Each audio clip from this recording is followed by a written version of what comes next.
नमस्कार विद्यार्थियों। आज हम ई कंटेंट के अंतर्गत महाकवि कालिदास, जो कि सरस्वती के भरतपुत्र, कवि कुल चूड़ामणि, बहुमुखी प्रतिभा के धनी एवं भारतीय संस्कृति के महान व्याख्याता और भारतीय संस्कृति के धर्म के महान उपासक महाकवि कालिदास द्वारा विरचित नाटक अभिज्ञान शाकुंतलम के बारे में अध्ययन करेंगे। जैसा कि हम पूर्व में इसके विषय में जानकारी प्राप्त कर चुके हैं कि महाकवि कालिदास का जो ये नाटक है, इसके बारे में एक उक्ति कही गई है कि काव्येषु नाटकम रम्यम तत्र रम्या शकुंतला तत्रापि च चतुर्थ अंक तत्र श्लोक चतुष्टय। तो इस दृष्टि से इस श्लोक के अर्थ के हिसाब से महाकवि कालिदास का जो ये नाटक है, इसमें ये कहा गया है कि काव्येषु नाटकम रम्यम, काव्यों में जो विधा है, काव्य की विधा है गद्य पद्य चंपू, इन विधाओं के अंतर्गत जो नाट्य विधा है वो रम्य है, रमणीय है, और काव्य विधा में नाटक की विधा है वो अत्यधिक रमणीय है, सबसे श्रेष्ठ है एक तरह से। और उस नाटकों में भी जो संस्कृत वाङ्मय के जितने भी नाटक है, काव्य में जितने भी नाटक है, उन नाटकों में महाकवि कालिदास का जो नाटक है अभिज्ञान शाकुंतलम वो सर्वोत्कृष्ट है। और इस अभिज्ञान शाकुंतलम नाटक में भी तत्रापि च चतुर्थ अंक है, इस नाटक में भी जो चतुर्थ अंक है वो सर्वोत्कृष्ट है। तत्र श्लोक चतुष्ट है, और उस चतुर्थ अंक में भी 4 श्लोक है वो बहुत ही महत्वपूर्ण है, बहुत ही रमणीय है। इसलिए महाकवि कालिदास ने ये नाटक में अपना, जैसा कि महाकवि कालिदासस्य सर्वस्वम, कालिदास का इस नाटक में एक प्रकार से सर्वस्व उन्होंने इसमें उड़ेल दिया है। तो इसका जो प्रथम श्लोक है, प्रथम अंक का, उसका अध्ययन हमने पिछले ही कंटेंट में किया था। श्लोक क्या था, एक बार पुनः आपको बतला देता हूँ। या सृष्टि सृष्टुराद्या वहति विधि हुतम या हविर्या च होत्री ये द्वे कालम विदत्ते श्रुति विषय गुणा या स्थिता व्याप्य विश्वम या माहु सर्व बीज प्रकृति रीति यया प्राणिनः प्राणवन्ते प्रत्यक्षाभि प्रपन्नस्तनुभि अवतु वस्ताभि अवतु अष्टाभिरीशे। तो ये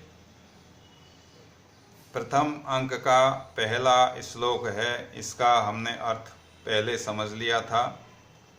इस अर्थ में महाकवि कालिदास ने नांदी पाठ किया है। किसी भी ग्रंथ के प्रारंभ में उस ग्रंथ की निर्विघ्न समाप्ति के लिए, जैसा कि मैंने पहले भी आपको ई कंटेंट में बतला दिया है कि निर्विघ्न समाप्ति के लिए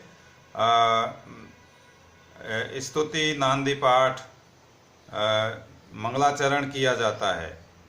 तो ये कालिदास के द्वारा किया गया एक प्रकार से नांदी पाठ है। ये दूसरे शब्दों में इसको मंगलाचरण भी कह सकते हैं।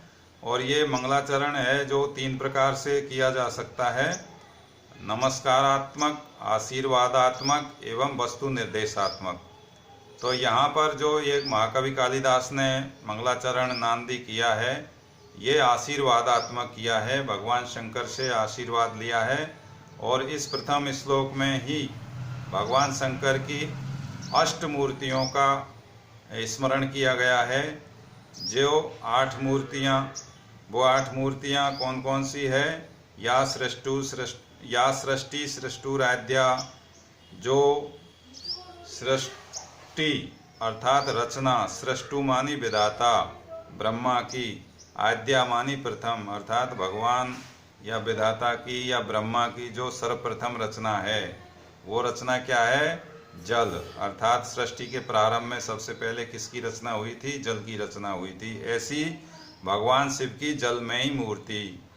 बहती विधि हुतम, या विधि हुतम बहती, जो विधि हुतम, विधि विधान पूर्वक शास्त्र आदियों से, विधियों से हवन की गई हव्य सामग्रियों को देवताओं तक पहुंचाने वाली अर्थात भगवान शिव की अग्नि रूपा मूर्ति, याचे होत्री और जो होता जो यजमान रूपी मूर्ति, जो यज्ञ करता है यजमान, ऐसा माना जाता है कि वो भगवान शिव का अंश रूप ही उसको माना जाता है। ये द्वे कालंबित दत्त है। और जो दो भगवान शिव की दो मूर्ति और मानी गई है जो काल को समय को विदत्त अर्थात विधान करती है, समय का विधान करती है, समय का निर्माण करती है, समय को बांटती है। किसमें? दिन और रात्रि में। तो कौन बांटती है? सूर्य एवं चंद्रमा रूपी मूर्ति। श्रुति विषय गुणा या स्थिता व्याप्य विश्वम। और श्रुति विषय, श्रुति कहते हैं कान को, इसका विषय क्या है? शब्द। तो श्रुति का विषय शब्द है। तो श्रुति विषय गुणा जो शब्द गुण है उसका आश्रय भूता क्या है? आकाश है। तो ये आकाश जो कैसा है? आकाश या स्थिता व्याप्य विश्वम जो समस्त विश्व को व्याप्त करके स्थित है, ऐसी आकाश रूपी भगवान शिव की मूर्ति। याम आहु सर्व बीज प्रकृति रीति, जिसे सभी प्रकार के अन्न आदि बीजों का उत्पत्ति स्थान या कारण माना जाता है, ऐसी भगवान शिव की पृथ्वी में ही मूर्ति। यया प्राणी ने प्राणवंत है और जिससे प्राणी प्राणवान है, अर्थात जिससे प्राणी प्राणवान है, जीवन धारण करने में समर्थ है, ऐसी भगवान शिव की वायु रूपा मूर्ति। प्रत्यक्षा भी प्रपन्न स्तनु भी अपतु वस्ता भी अष्टा भी रीस है, ऐसी प्रत्यक्ष दिखलाई पड़ने वाली, जो हमको प्रत्यक्ष में दिखलाई पड़ने वाली ये 8 प्रकार की मूर्तियां हैं, ये भगवान शिव से ऐसी कालिदास ने प्रार्थना की गई है कि ये हमारी अर्थात इस नाटक के पाठकों की, इस नाटक का जो अभिनय होता है रंगमंच पर उन दर्शकों की और अभिनय करने वाले नटादिकों की रक्षा करे। तो इस प्रकार से इस प्रथम नाटक के प्रथम अंक में महाकवि कालिदास ने अपने नांदी पाठ में इसको समझाया है। अब हम अगले ई कंटेंट में इसके बारे में इससे आगे अध्ययन करेंगे। नमस्कार।